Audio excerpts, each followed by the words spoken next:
I just got inspired to do this third part of the video.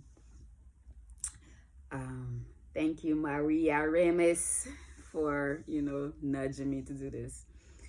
But anyways, when I was pregnant with one of my daughters, I think it was my younger daughter, someone told me, I remember, like, I think I was in like one of my fiery moods and just temper, and might have gotten into an argument with my guy, and you know how, like, when women would get, we get all hormonal, and then it's like people would use that against you and they'd be like, oh, it's the hormones. And it's like he will always say, oh, it's the hormones and stuff like that. And it's almost like an attack, like you're not valid for feeling the things that you're feeling because it's triggered by your hormones. And a friend of mine told me, and she said, well, when you're pregnant, yes, your hormones are heightened, because your body goes into total protection mode of the baby. And normally the things that you would tolerate, the things that would just, be okay, or it will make you mad, but you don't really feel like you need to, go full force and fight it. You'll just let it go.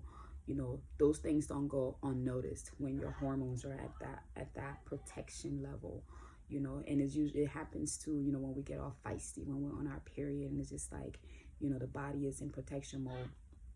So it's just like all the little things that we will let go, we don't let go, and we address it. And it may seem like, oh, you're all acting out of balance and all of that, but I feel, my own personal thought and theory on that is, it's like fire is necessary sometimes, and when your energy is filled with fire, when you can't help it and you feel that fire in your body, maybe fire should be used in your energy. Maybe you should use your fire. But I think the wise thing to do, the spiritual thing to do, is to be balanced in how you use your fire, because I've been on my cycle the last few days. Oh man, I have so much fire in my spirit. That's probably why I didn't do this video right away, because it was just like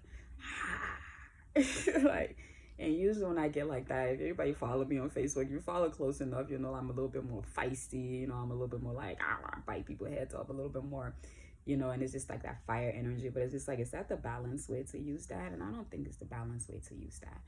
But this video that I'm making, this story that I'm telling, it required fire to break through all these barriers, to break through the silence, to break through all of these things. So I'm so grateful for this fire in my spirit right now, and it just is fueling me to just keep going, because I don't feel afraid of anything. I just feel like, these things should be told, and I feel the energy level that I have, I can tell it. So here we are, 3 minutes introduction into this video. God, I be rambling a lot. Anyways, so in this video, I'm going to talk about the power of a mother, right? So when all of this stuff is going on, so the last place we left off, where did we leave off? They broke up. I pulled myself out of the picture. Everything fell apart, blah, blah, blah, blah. But she's not satisfied. This is where I was like, she's not satisfied because she's a miserable person. And so if there's anywhere where she felt like her misery wasn't reaching me, she had to up the level, to do something else to get, to get me involved in this thing, or get him triggered in some ways to come at me or whatever. So this is when they get back together, because I told him if he doesn't go to therapy, I'm not messing with him. So he's still in this mind state of this psychosis, and he needs help. I think he lost his apartment, because when he was going to the therapy regularly, he had got back on his feet. He had an apartment. He was seeing the girls regularly and that kind of stuff. But when she came back in the picture, like within a month or so, that whole thing just fell apart. So now when they broke up, and now he doesn't have a place to stay, and I pull my energy out of that completely, he don't burn bridges with everybody on this island because he's moving in this crazy thing that he's moving in. So I guess she takes him back in, so he goes back in, and this is going on with my energy pulled out. I'm not, even a part of that. I don't even know that they're back together. unless people start sending me messages. Why people do that? Send me screenshots and messages about what's going on. But in this time period is when the public relationship, because he would put it out there, she'll put it out there, but this is when it's just like they upped it, because it's like now they're in love, and it's like everything that he would do to amplify what we were. It's like he did it on that level because it had to look like what it looked like when he was with me. And I don't think that was from his doing, that was from her doing. It had to look like that. So you imagine this dude, he's very boisterous, he's very loud with his love. Like I said, like he, like one time he threw me a birthday party, and it was like a flash mob, a whole freaking flash mob for my birthday party. That's how big and elaborate he gets with his stuff. And it's just like, in hindsight, you look at all that stuff and you be like, man, that was a lot of things he did to please himself, because I'm such a shy person. A lot of that stuff was just like, oh my God, I can't believe you're doing this, But anyways, so this public relationship is going on social media, and all of these things are going on, and people here and there would send me messages here, da da da da. Pandemic comes, I don't really hear nothing, all of these things. But so some time goes by, and I'm getting word now that there's pictures of her on her Instagram with a belly, and he's a part. So I wasn't sure if this is a previous pregnancy that she had, and I wasn't invested in that, so I just totally just detached myself. But so there was something in the air about a baby, but I wasn't sure if that was like the baby she had before, or this is a new baby. None of my business at this point. So his mom used to live on this island, and she moved off island, before all of these things happened. And as much as she was trying to be a part, to help, to mediate or whatever, it was very hard to look in what's going on, because this is her son. And like I said, he can be very convincing, and I'm going through all the stuff that I'm going through. It's traumatic, it's crazy, it's over the top. So me explaining it back to somebody, they probably just feel like, yo, you just being extra, They didn't realize. And then he's saying something else on the phone with her. So she's in this predicament where, she doesn't want to disbelieve her son, but she doesn't want to disbelieve me neither. And I'm telling, so it's just like she did this whole like, I don't know what to do kind of a thing. And I felt it, and I even felt some kind of way, like, man, this is craziness. Like, because if you would listen to anybody, at least it would be his mama. But so she pulled back, for a while, and then in the summertime of last year, she moved back on the island. And then she reached out to me and she said, hey, because I was so far, I really felt like there's not much I could have done, and it was just getting frustrating. And but I'm here, and I want to be a part of the girls' lives. I want to be a part of your life. These are my grandchildren, blah blah blah. So now I'm in a space now, because mind you, when they, when they're not throwing their drama at me, I get to be in the space where I can actually, at least focus on myself and the children. Now this is pandemic time too, so it's like really, really crazy. Single mom, pandemic. I do hair and I play music for money. Both of those things shut down, so there's no income coming in. I wasn't getting no stimulus check or unemployment, none of that stuff. So it was just like really, really wild times. But because I didn't have to go through it with his energy on top of it and her energy on top of it, even though it was hard, it was easier than when I was stable in other ways, because I didn't, because I was dealing with all their attacks and stuff like that. So I was able to notice the difference in that. So, but anyway, at this point, when his mom is back on this island, I'm super stable. I'm on my feet. The girls are doing good. Like this, it was a challenge. It's still a challenge, to keep them in a functioning space where they're high functioning, where they're not traumatized by all of this. And I'm so grateful to say that, I took the beating,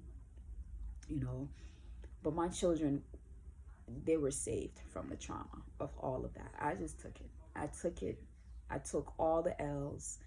I took all the ways, all the places where there could have been conflict and fighting, where I could have retaliated, I could have moved in all this energy, it would have just escalated things. It would have created more trauma for my children. It would have put me in a position where I'm just like, so consumed by this drama. I couldn't really, probably wouldn't have been able to be present for them to help, guide them through this thing. So the trauma of it doesn't stay with them, so I took all the beating, and my children are in a really good headspace. They're growing fine, they're healthy, and everything is good. So I don't know how I led to this part of it, but in any case, we're in a space where we're good. We're coasting, His mom comes back and she says that she wants to be a part. And I ponder on it for a while, and a part of me knows the energy of a grandparent in a child's life is a big deal. My parents are in Africa. They don't have as much access to my children because they're so far,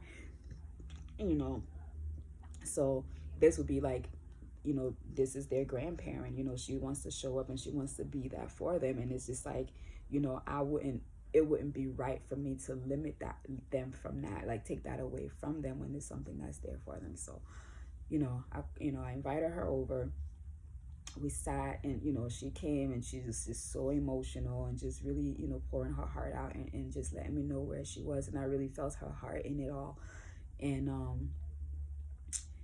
we talked, and I just said, like, I'm opening this door up to you, but my door is still closed over there. If that situation is still what it is, I can't be any part of that, and I don't want that energy coming my way. But somehow somewhere I knew opening that door again was opening the door back up to him. But with the mom coming in, you know what I'm saying? And there was a bit of a like, I knew what I knew, and I just moved in my truth. But to get validation from someone like the mom to tell me, you know what I'm saying, you did what you had to do. I'm glad you did it the way that you did it. I'm glad these children are safe. And I'm glad, so it was this feeling where we're just like, even though somewhere where it was just like, man, what could I be wrong?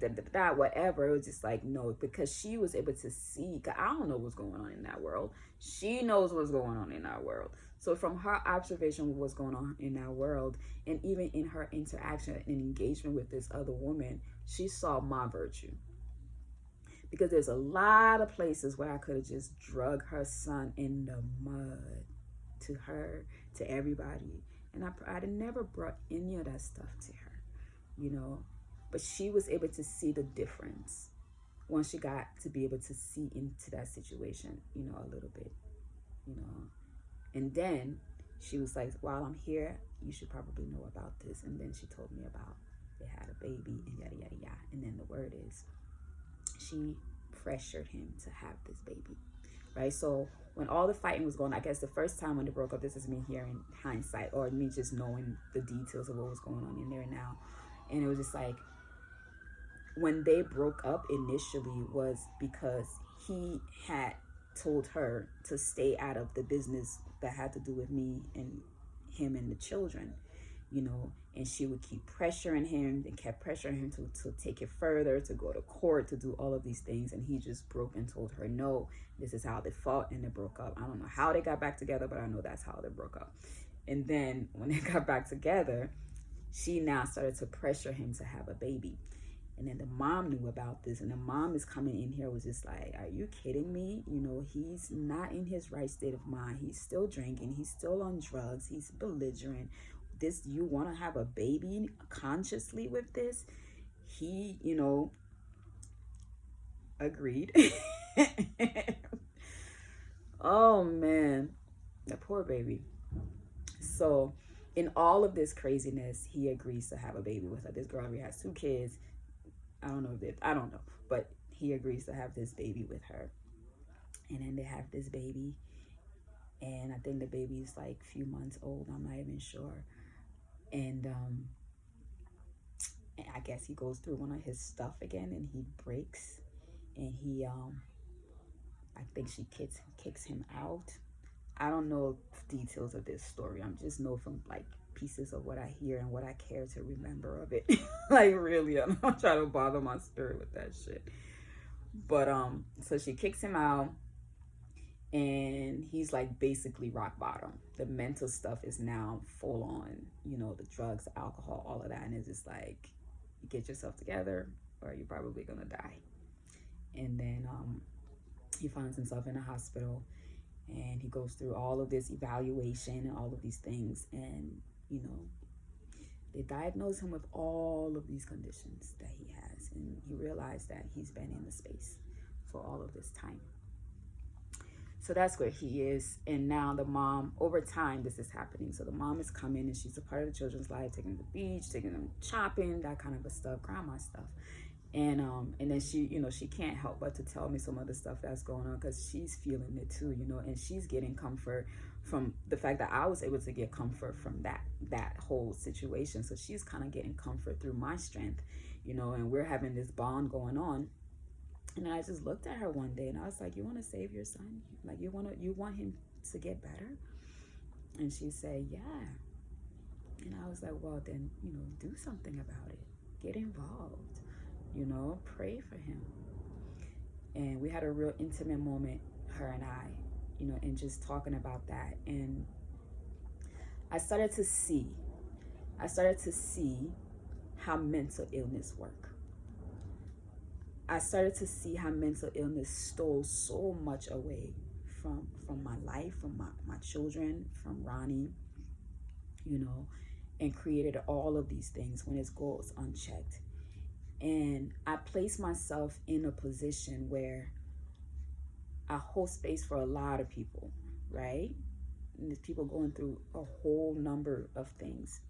And I keep myself grounded enough to where I can hold space for people in that way. And I have held space, and I am holding space for people who I don't have nearly as close of a relationship with as I have with this man. I share children with this man.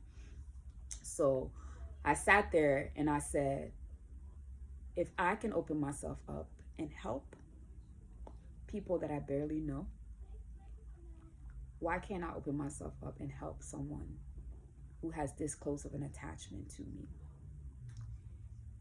And my children never give up on him. They love him so much. And they found their balance without him being around. But they're around their friends. They see their friends with their fathers. There's never, ever anything inside of me that was just like, I can do this alone. I want to do this alone. This shit is not easy. Raising a child is not a one-person's job. It's not a two-person's job. It's a job of a village. And all of this was left up to just me, because this man is not in a position to where he can do anything. And I just had to hold it down. And then, oh man, it gets so personal now, man. Shit. Whew.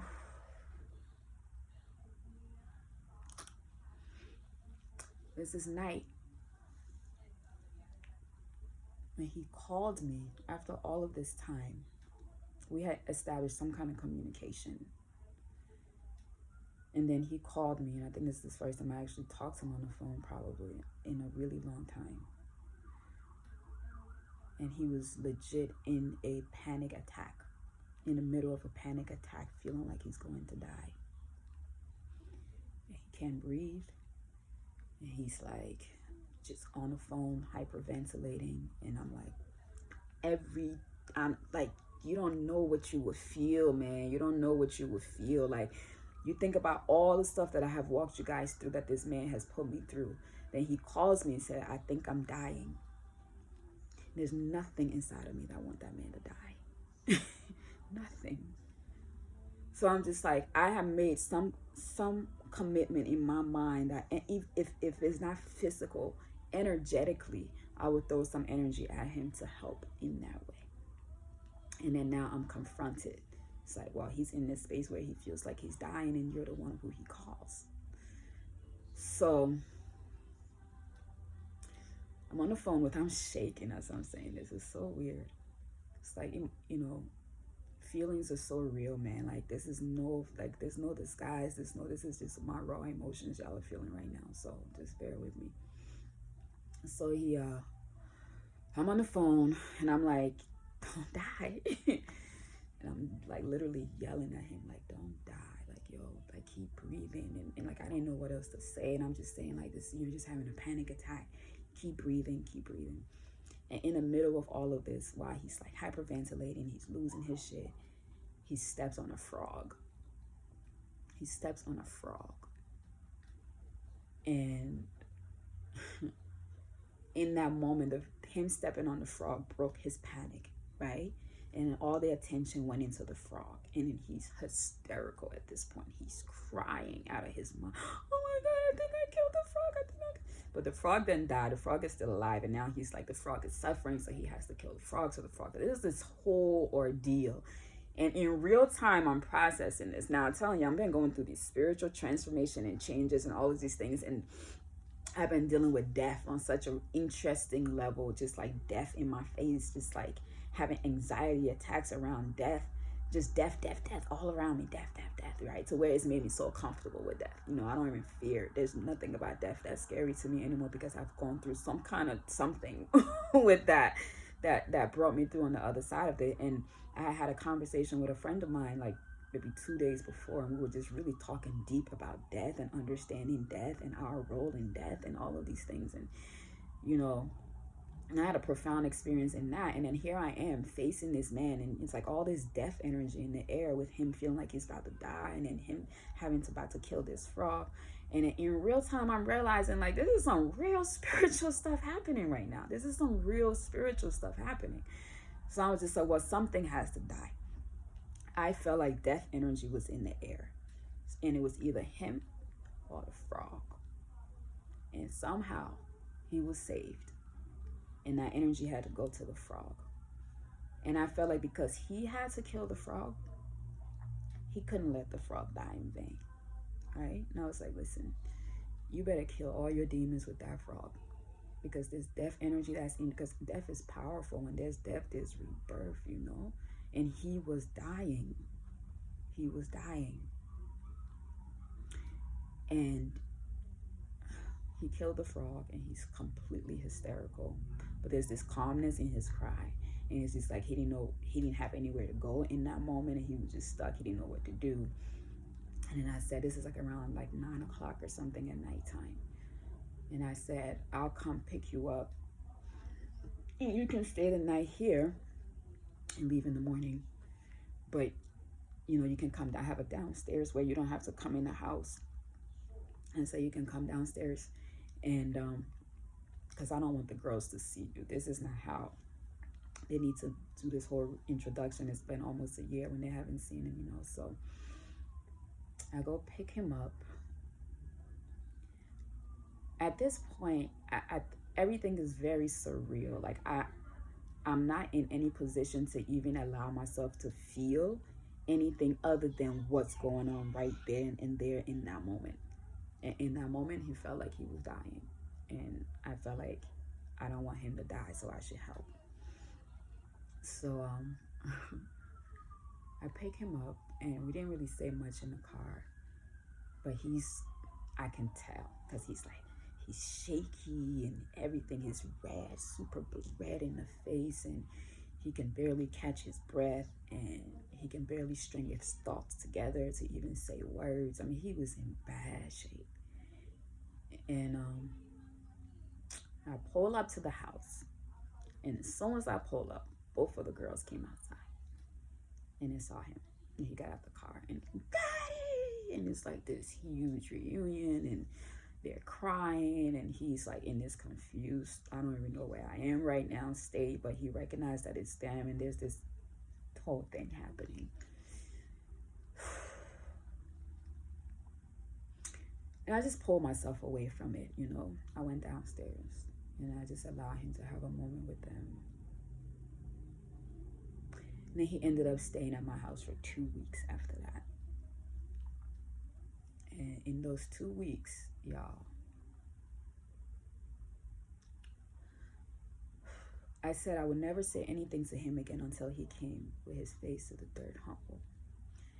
And in those 2 weeks he was at my house, it's like he was taking medication, so the medication would give him anxiety and give him this, and then he would have a moment of clarity. And I'll be downstairs. I'll be making stuff, just chilling down there, because I just allow him to have the space with the children, because they just wouldn't let him go. So I'll be downstairs. I'm cold. I'm talking. I'm getting cold. I'm shaking. And he came downstairs. He will come downstairs when I'm down there, like once or twice a day. He'll just come. And he'll sit across from me in a chair with his head down. And he'll say, I remember this. And he'll tell me something he remembered. It'll just be some real fucked up shit that he did that he would never admit to any other time. And I would bring stuff up that he would do, and he would just gaslight me. And he would say, I remember this. And it's just how I'm feeling raw in my emotions right now, because I didn't know what I would feel. I didn't know what would come up. And I would just be raw in my emotions and just really process these things out loud. I've processed these things, but I never really say it out loud to the person I needed to say it out loud to, because he was not in the mental space to hear me. And it's the most frustrating thing when someone is hurting you over and over again and they don't even comprehend that they're hurting you. You just feel the effects of being hurt. There's no remorse. There's no awareness. There's no accountability. There's nothing. You just left to deal with being hurt over and over again, because this is a person who's mental. And that's the reality with dealing with somebody this close that has a mental illness. So for him to come and sit in front of me completely in his awareness, remembering the things that he has done to me, and allowing me the opportunity to tell him exactly how I felt.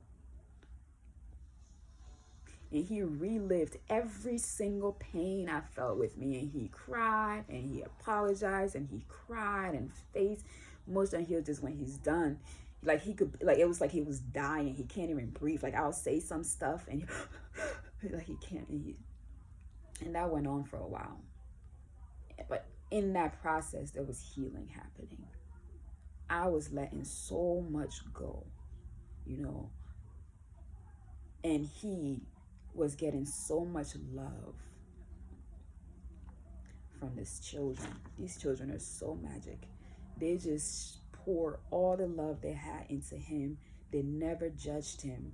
They're very aware of everything that's going on, at least as much as their children brain can process it or perceive it.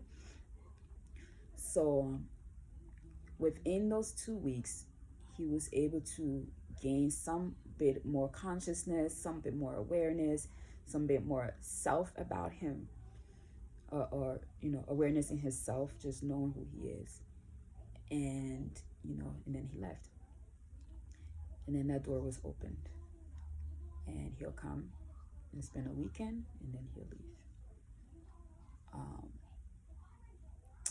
I was talking to his mom, and she came downstairs, and she was talking to me after all of this. And she was like, how is your heart this way? She said, your heart is so big. How is your heart this way? And I just laughed, and I was like, I'm doing a human experiment on myself. I'm doing a human experiment on myself to see how much compassion I can have for a human being. Because if I can show this man compassion, I can show anybody compassion. And the freedom in being able to let go and allow your true nature to still shine through, and nobody take that away from you no matter what, was my biggest gift in all of this. I got tested to the highest height. I got tested with everything. And as much fire and as much damage as I knew I could have done, I didn't. I trusted my flow. I trusted the intuitions. I trusted God. I trusted my ancestors. And I allowed them to fight my battles for me. Ronnie's on his way to recovery. I pray every day for his full recovery, because I want that for him, and I want that for my children. They deserve to have a healed father. They deserve to have a father, and they deserve to have a father that's healed. And if there's any space where there's healing that can happen for him, I pray that for him. And I've let go of all of this shit. I'm moving on with my life, and this thing with this girl, you know, I'm not sure where else is going to go, because I know she's not going to end. She's not going to stop. My intention in doing this is, I hope, I mean, I know she watches these videos. I know she watches my videos. There's nobody else that's thumbs down in my videos. And there's nothing to thumbs down about this video if you're not personally triggered by it. So I know she's watching these videos, and my intention, you know, if I can find compassion for Ronnie, like, I can really find compassion for her too, like, honestly. But my intention is just like, because I knew when he hit rock bottom, and from day one, like literally the first night we broke up, when people were trying to come and intervene, I was like, he needs to hit rock bottom so he can find himself. Until he hits rock bottom, if people keep just coming and showing, you know, giving him things when he needed. He had this one Asian girl, oh man, she was the manager. Like, she would literally wash his clothes for him, like do his laundry, because she felt like that was part of her manager duties, to keep him that comfortable. Anything he needed. This bitch came to me one time, because we were friends. She came to me, he had moved out, and you know, and was still trying to see if there's some kind of, we can work with music and all of these things. And she came to me and she was just like, I know, like, he's an alcoholic, but like, he asked me to buy him beers, and I normally won't say no to my friends, so I'm just gonna buy him beer. I bought him beer. And I was just like, why are you telling me this? Why are you telling me this? You're telling me that you're about to feed poison to my children's father, to my husband, knowing that he's an alcoholic, knowing that he is gonna fuck him over, and you come in to tell me for what? These are the kind of people that he had in his life. So people were just pacifying him. He played music. He was very talented musician. So the minute, like, they knew, like, oh, what? We can get into this music space. They used him for his music. They gave him drugs. They gave him alcohol. They gave him whatever he wanted, as long as he kept producing music for him. And he just kept going down and down and down and down. And I knew until he hit rock bottom, he could never see any of this. So he hit rock bottom. You know, he hit rock bottom. And he's getting help right now as we speak. He's getting real help. And for me, I'm like, whatever come of this thing, like, at some point, because I feel like this girl is moving into psychosis too, like, for you to put yourself in this much of a predicament with a crazy person, knowing this person is out of their mind, knowing they're addicted to drugs, knowing they're addicted to alcohol, and you plan a baby with them. This insanity. There's nobody in their right mind would do anything like that. You are crazy. And I hope, you know, because I know my words can hit. My words burn. I know when it's you that is hitting and it's for you, it burns.